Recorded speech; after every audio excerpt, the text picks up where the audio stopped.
Are you the type of leader who wants to leave behind a legacy? Well, I'd love to help you unlock a legacy of excellence with the School Leadership Toolkit.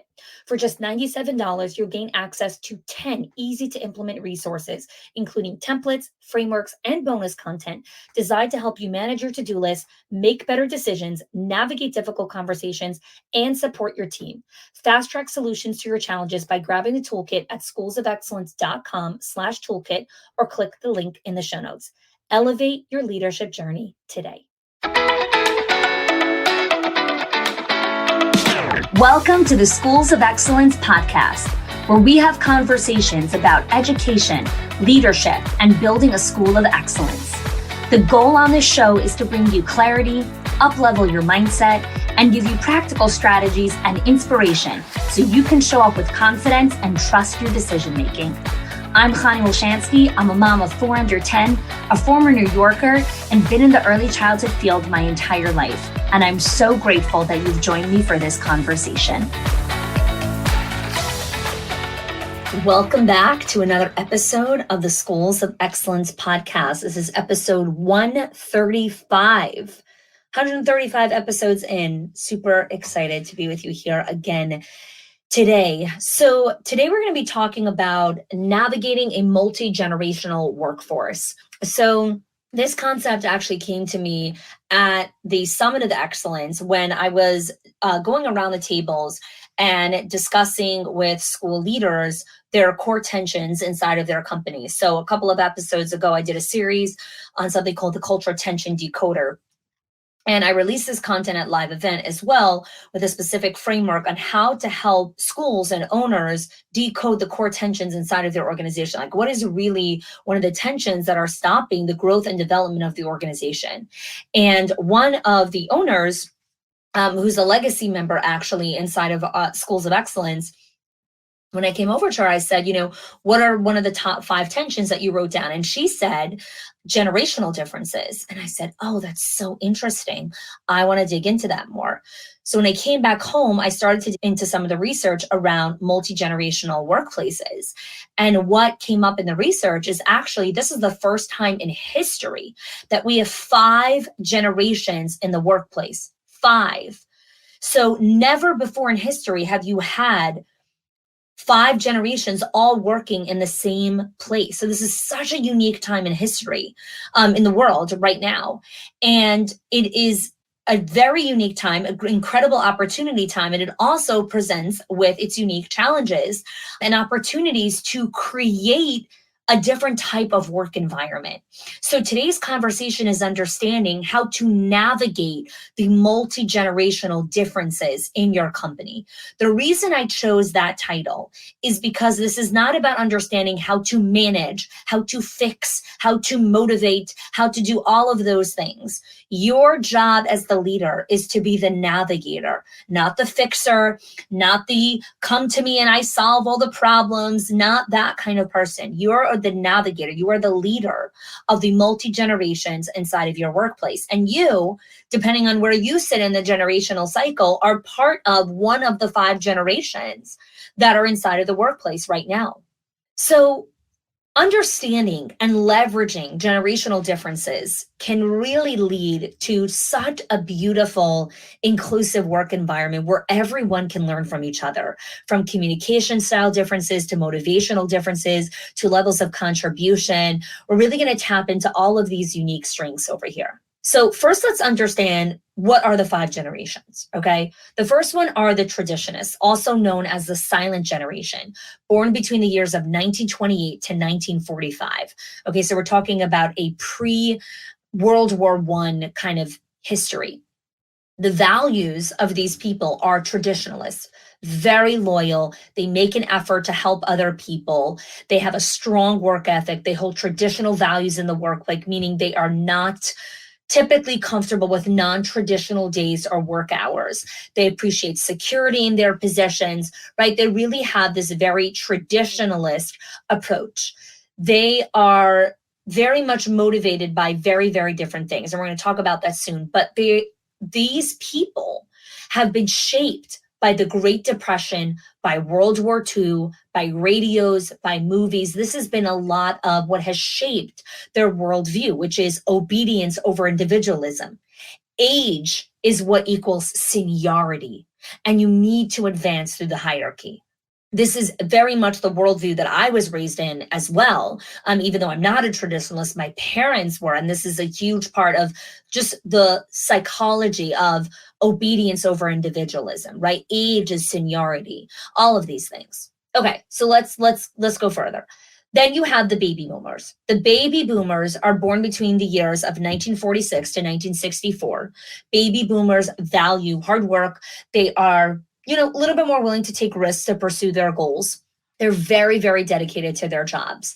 The baby boomers have been shaped by the Vietnam War, the civil rights movement, the Watergate scandal, right? It's super important to understand what has shaped their worldview and how they are really looking at their lens of the world.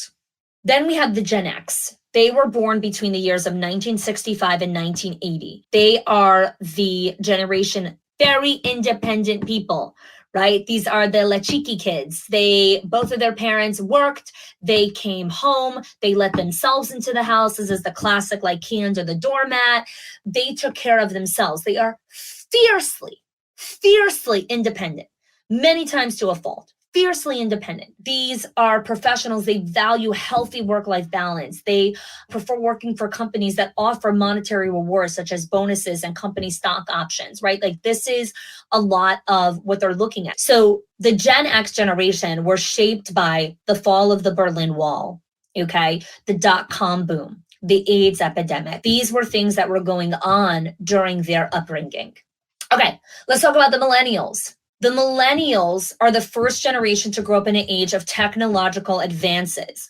These are the people that were born between the years of 1981 and 2000. These are people that were shaped by 9/11, the internet, right? Like this, they are shaped by these big world events. Millennials seek meaningful work. They want to use their creative skills, very tech savvy. They use technology to make their work more efficient, to generate long-lasting impact for their team. And millennials are often results oriented, and they can help older generations integrate new technology. They're much more kind of like, hey, let me help you out here. I personally am a millennial myself. Okay. And then our final generation is the Gen Z, right? They were shaped by life after 9/11, the Great Recession, and technology access from a really young age. Okay, these things matter. They matter. So Gen Z, they're just beginning to enter the workforce. Their broad and innovative thinking really benefits organizations. They have been really shaped by technology, which really, really impact a lot of the way that they're showing up. So what I want to dive into now is really go into the differences of communication, the differences of motivation. And today's episode, you might want to re-listen to again. If you're like driving now, you might want to listen to it again where you could take some notes. And one of the things that I recommend as you kind of move through this episode is actually audit your teacher roster. So go over your teacher list and then write down, okay, how many people in my school are traditionalists? How many people are baby boomers? How many people are millennials? How many people are Gen Z? What is the ratio of the 5 generations in my workplace currently? Because that is going to help you as a leader shape the way that you're going to continue and kind of move through the content or some of the ideas that I'm sharing with you today. So you can listen to this now, and then I would go back and maybe listen to it again from the lens of, okay, how many people in my company actually fit in each of these generational gaps here? Okay, so let's talk about some communication styles, okay? So we have our older generations, especially our Gen Xers, right? They are very blunt. They are very direct with the communication. They're just, they say things as it is. The millennials, on the other hand, they really crave positive feedback. They want recognition. They want a lot more collaboration. And even though the Gen Zs grew up with technology, and they like communicate kind of a little bit differently, some of the Gen Zs like face-to-face communication, and sometimes they like the email or the text or the back and forth exchange. So when we look at communication styles, How do your people like to communicate? So as a company, you can create standards of communication, meaning even if you have 5 generations in the workplace, you can create a standard in your company where updates on staffing schedules are always posted in our Slack channel or whatever it is, or updates on the food menu or requests for paid time off or whatever it is must be communicated through the Google form. Like, you can create communication standards that involve technology or face-to-face or whatever it is that all of your generations need to adhere to. What I'm talking about when it comes to communication styles is understanding how the different generations come into conversation, how they come in from being blunt and direct, being more positive, being more collaborative, being more independent, talking while they're texting on their phone. Like, how are they coming into the communication? So I want you to understand the distinction. Just because someone comes from a different generation, it doesn't mean that we need to give them a pass on, okay, so, everyone has to fill out the Google form, but you can do X, Y, and Z. If you want to make that accommodation for them, by all means go do it. I'm not against making accommodations for people, but my point is understanding that it's okay to have communication guidelines. This is how we do things here, and then understanding that each generation is going to have a different way of their personality and the way that they're going to communicate, specifically in conflict and difficult conversations, because the way that we were shaped, the way that we're raised, impacts our communication style and the way that we navigate conflict.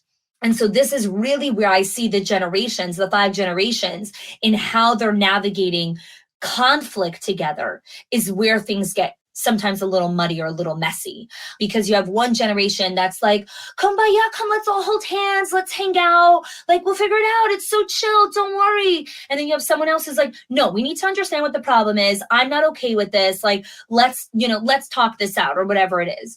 And so communication styles, really important when you're navigating a collaborative work environment. Staff meetings is where you'll see the breakdown of this level of communication the most, right? Because that's when all the generations all come together into one room. And now you as the leader is trying to facilitate this kind of conversation or this dialogue when everyone has such a different communication style. And so when you understand, okay, I have these people who like to communicate this way, I have these people that communicate in this kind of way, what do I need to do to create collaboration between all of them? Maybe collaboration is not even your goal, right? Not every meeting is about collaboration. Some meetings are about, we're going through a specific, run through of, our winter event, or, the Mother's Day breakfast, or whatever it is. We're not necessarily brainstorming for ideas. I'm just doing a rundown for you guys. So also understanding, again, that's a separate conversation, understanding the intention behind your meeting, why you're bringing people together to communicate. So let's go to motivation in the workplace. So our Gen X is very motivated by autonomy. Our millennials, very, very motivated by development and growth. Gen Z's, very motivated by purpose. And then I forgot our baby boomers, very motivated by flexibility. Okay. So when it comes to the baby boomers and what motivates them, they are really motivated by flexibility, and they really yearn for that wiggle room, because in one Harvard Business Review, 87% of baby boomers stated that they considered work flexibility to be extremely important. That has largely to do because they've built lives outside of work. The same survey found that 71% of boomer respondents were juggling the needs of different family generations. 55% of boomers volunteer their time to support environmental, cultural, educational, and other causes. So we need to understand that the boomers, they are juggling the needs of different family generations. Many of them are taking care of elderly family members, right? Aging parents. This is such an interesting conversation. Anytime I read an article about this, so I get a weekly magazine every week. It's like it's a family magazine, and it talks a lot about marriage and parenting and family and intergenerational stuff. And at the time I'm recording recording this episode, it's right before the holiday Passover, so it's very timely with what I'm kind of thinking about right now. There's always several articles around intergenerational communication and conversation, because Passover really brings together all the generations. Everyone's really sits together at one table, parents, grandparents, if great-grandparents are still alive, we're all sitting around the same table telling the story of the holiday, telling the story of Passover. And so there's a lot of content and conversation around how do we bring together all these generations when we're sitting at one table, right? The great-grandfather, the grandfather, the father, and the grandchild all sitting at one table, and how those differences of their worldview, of their experience, of their age, of all of that, how that all interlinks itself when we're all coming together to celebrate the holiday, right? To do one thing together. And so what a big topic of conversation often comes through is the parents or the grandparents are very, very caught up in taking care of aging parents, right? Their elderly parents. And their children are stuck sometimes in between that ruffle, right? Because the parent is trying to raise their young children, their own brood, and they're also very caretaking of their elderly parents, right? Raising young kids is caretaking. Taking care of elderly parents is also caretaking. And so they've been called the sandwich generation. And so you will have people in your workplace who fit this criteria, right? Who are caretaking of their own children, but are also caretaking of their elderly parents.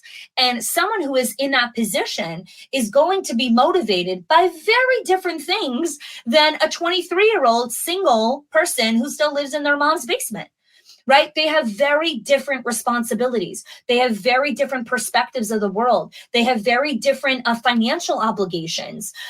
They have completely different life goals.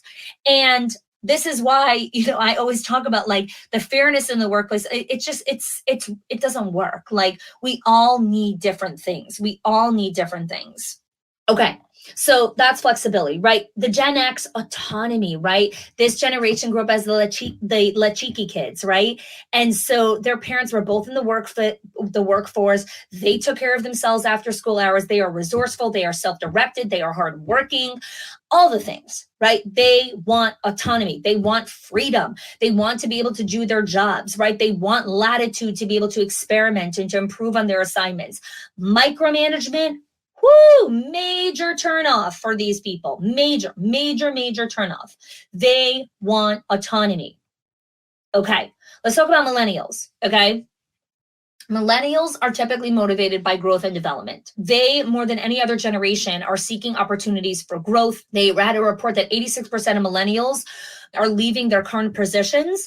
And the reason is because they don't feel like there's a development plan for them, for career opportunities, for their ideas, and for all of that kind of stuff. Millennials don't just want to know that there's room for investment within their organization. They want to know that they're going to actively be able to pursue that growth opportunity. Let's talk about Gen Z's purpose. It's interesting because so many times people kind of confuse a little bit that if you're close in age to a certain generation, you can have more kind of understanding or grace for that. And I disagree with that. I don't think it's like an across the board kind of term. Like I actually have a hard time relating to the Gen Z generation, even though it's like right under me. I'm not that much older than the Gen Z generation, but I relate so much more to the older generations because again of who I was raised by, right? Like I'm a first generation American. Both of my parents are immigrants. Like they work super hard in this country. Like just the worldview that I was shaped by, I relate much more to an older generation of people than the Gen Zs who were raised with their phones or all of that kind of stuff. Even though, again, my dad did have a cell phone. It was really funny, actually. My dad had a car phone, wasn't a cell phone. And we had this green van. It was called an Aerostar. And in between the front two seats, there was this giant contraption. It looked like a mini spaceship, and it was a giant phone. Like you can't see the screen, but it was really big. It was like triple the size of an iPhone right now. And it only worked on speaker. And it made this super, super loud kind of noise, like beep, beep, beep. Like anytime you like push the buttons. And we would sit in the car and we would take these long trips from New Jersey to New York. And my dad would always be on the phone. And we all, had to sit quietly in the car and listen while he was on, speakerphone. So I did grow up with a cell phone, some form of technology, but not the form of technology that Gen Zs are going with, everyone's got their own iPhone in their hand. There was a car phone and everyone was part of the car phone. And everyone had to sit quietly and listen while my dad was on the phone. That was our entertainment in the car. So the reason I share these stories also is, again, just sometimes people want to have a little lens into my world, sharing little personal stories. These are just a little snippets of my life and my childhood and kind of a little bit of what just the fun stuff that I grew up with. So Gen Z, you probably heard a lot of inspirational quotes and sentiments about fulfillment in the workplace. Gen Zs place a lot of weight on purpose and fulfillment. Okay. Members of this generation recognize that their careers make up a huge portion of their lives, and they feel entitled to enjoy what they spend 40 hours a week doing. Right. So we need to remember is that Gen Z people have more options than we had when we entered the workplace. They have more options than the previous generation had. So options create a different perspective and lens of the world, right? When you have more choices. Gen Zs don't want to clock in and out of the interest of a paycheck. They want to know they're making a difference. In a large study of over 2,000 participants, researchers stated that for the first time, we see a generation prioritizing purpose in their work. Additionally, research from Dell found that 38% of Gen Zs want to work for a socially or environmentally responsible organization, and 45% want to work in a place that has meaning and purpose beyond getting paid. So this is amazing, right? This is super valuable information to understand, because if you have a school that has, core values and has a mission and has a driving vision in the organization that the Gen Z who's applying is connected to, gosh, you got a winning team, you got a winning thing going on. The challenge is that when we get caught up on where our differences are, right? Where some of their entitlement may seem, or where some of their emotional immaturity is. Yes, they are going to be emotionally immature. They're 22 years old. Their brain isn't fully developed yet. They're going to be emotionally immature. And so we have to decide what we want to focus on, right? And that is a big purpose of today's episode. I want to give you context to all of these things. A lot of differences in work ethic that we want to understand, right? Think of the work ethic of the older generation versus the younger generation. How they define work ethic is very, very different. It's actually a super interesting conversation to have at a staff meeting. So one of the things I always recommend my leaders do when they're running staff meetings or trainings or retreats or whatever it is, start with an interesting question. Not a fun activity. An interesting question provokes thinking, critical thinking, and actually gets people to just think about things in a different way. So the reason I say that is because when we ask children questions, we don't just ask them questions because we're looking for a particular answer. We ask them questions because the questions that we ask them become part of their inner voice and the questions that they will eventually start to ask themselves. So when we ask our children, who did you help today? Or who helped you today? Even if they don't answer that question at the dinner table, if you ask that question enough, when they find themselves in different situations, they're going to ask themselves those questions like, who did I help today? Or who can I help today? Because that becomes part of their inner voice, right? That becomes part of their dialogue. That is why we ask questions, right? And not just spew information or give kids advice or give our people advice. Asking questions help the person ask themselves the question. Like, oh, this is the lens of the world that my parents the path that my parents want me to walk on, right? The lens of the world that they're inviting me to look through. When they ask me a question, who helped you today? That means that they value generosity, kindness, and caring, right? Versus how did you do on your test today is a different question, right? It's a different question.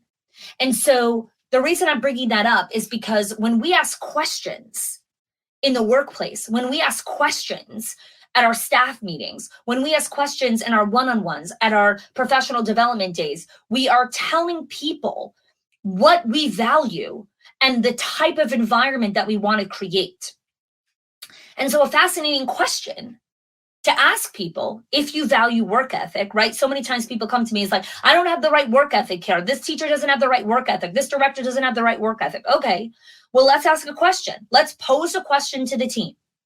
How do you define work ethic? How do you define work ethic? What is work ethic? And see how the different generations answer that question. What a beautiful conversation to have all together as a collective, right? So, and there's so many more questions. And this is what I love to do on coaching calls when I'm coaching clients in our Owners HQ, in our legacy group, in our inner circle. Like, I love to ask them really good questions because when they leave with that, now I've given them a gift, right? I haven't given them tips and tricks, which are a dime a dozen or a million a dozen, right? I've given them a beautiful gift, a beautiful question. Let's start bringing things out here and make this a little bit more practical for you.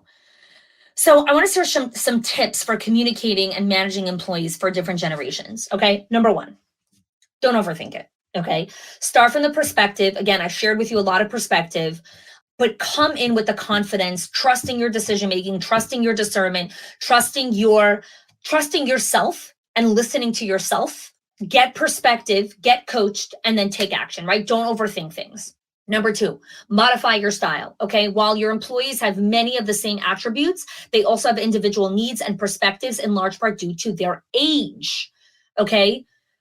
We want to find the approach that this individual person can adapt to, okay? Number three, get out of the office to get team members of different generations to get to know each other better, to get to spend time together.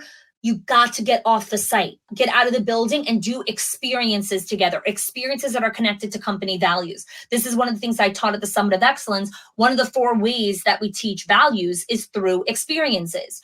And so creating experiences that can bring together multi-generations is a beautiful way to honor this beautiful time in history that we're in. So this is like a really fun conversation that we're having in the Facebook group inside of our membership, and just conversation we're having in our masterminds online in the legacy group, having conversations around how do we build experiences around multi-generations to bring them all together and to have them all learn from each other, right? The Gen X and the baby boomers, like, they want to learn from the Gen Zs. They want to understand, like, okay, so how does this TikTok dance work, right? And the young generation need to be taught how to learn and take wisdom from the older generation. Not everyone wants to learn from the older generation, but the older generation have wisdom. And we need to teach sometimes the 19-year-old, the 20-year-old, that listening to someone who's 60 sometimes has some insight. Not always. I'm not saying always. I never say always, right? That's a generalization. It doesn't work.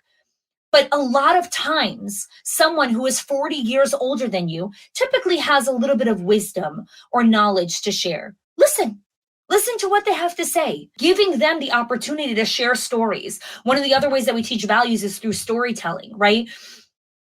I think that the traditionalists, the baby boomers, are really great storytellers. They have a history and a life story that Gen Z just cannot wrap their mind around. Like, what does it mean to grow up in a post-World War II era? What does it mean to grow up in an era where communism just fell, right? What does it mean to grow up in an era, pre 9/11 or in the 9/11 time? Like, what did that look like, right? How did these world events shape American culture, world culture? And they have so many stories to say, and let them share their stories. They like to share their stories. I love to share my stories, right? This is why I have a podcast, so I can share my stories. So what I want to leave you with here, right? Because there's so much information. There's so many great ideas. There's so many perspectives that we could look at. And this podcast went a little bit longer. So what I want to leave you with here is this. We can decide to look at this time period in history as a beautiful, unique time where you as the leader decided to step up and say, I'm going to be the person that navigates the multi-generational differences of the workplace. I'm going to choose to understand their communication styles, to understand what motivates them, to understand how to collaborate and bring people together, to give opportunity to my older generation to be able to share stories and wisdom and discernment with my younger generation. I'm going to give opportunity for my younger generation to teach and educate my older generation, right? And how to use technology and how to, collaborate and do these kinds of things in the workplace. I'm going to create opportunity and experiences for my people to connect and collaborate with one another and have fun together outside of work. You get to make that choice as the leader. This is such a unique time in history, and you're part of it. You're part of shaping the narrative and the conversation that happens in this era. And I think it's a beautiful time if we understand how to leverage the incredible beauty that every generation has what to offer. Every single generation has something unique and special. And it's not just unique and special, it has something so specific and poignant that only their perspective of the world can share. And if we invite people to share their stories and we invite people to contribute what is unique to them, we're going to create an incredible work environment that really, really has impact and legacy for this beautiful next generation of leaders that we're all raising and all cultivating their hearts and minds. Thank you so much for joining me here today. Thanks so much for listening. If you are loving the Schools of Excellence podcast and have gotten any value out of it for your school, I would love if you can do two things for me. One, subscribe to the show so you never miss an episode. And two, can you please leave us a review? Reviews help other school leaders know that this is the place to learn how to build a school of excellence. And I would be so grateful if you can do that for us. Your help and support makes this show to be able to be listened by the thousands of other school leaders all around the world. Thanks so much for listening, for giving us your time and attention each and every week, and I appreciate that you have joined us. Hey there. If you're a school leader, I bet you have a super long to-do list with all the things that you need to get done every single day. You got to-do lists of what the teachers need, what the parents need, what your leadership team, admin. You also have to-do lists about your visionary stuff or your future goals that you want to get accomplished. And every single day, it's a hustle against the clock to try to figure out how to check off every single thing on your to-do list. Today, I actually want to share with you a whole new way to tackle your to-do list and understand how to actually battle out the competing demands that happen inside of a childcare center. It's my little secret sauce called having a do not do list. So instead of having a do list, you have a do not do list, a list of things that you do not do until certain things get completed, or a list of things that you do not do anymore if you want to create sustainability and long-term legacy inside of your center. I'm teaching this strategy and a whole bunch more of my incredible tools in the Priority Reset Workshop on February 29th at 11:30 Eastern. I want you to join me and dozens of other school leaders to reclaim your time, to learn how to balance those competing priorities, and most importantly, focus the time, energy, people, and resources on the activity, on the priorities, and the work that actually move the needle forward. I look forward to seeing you there. Click the link in the show notes to register.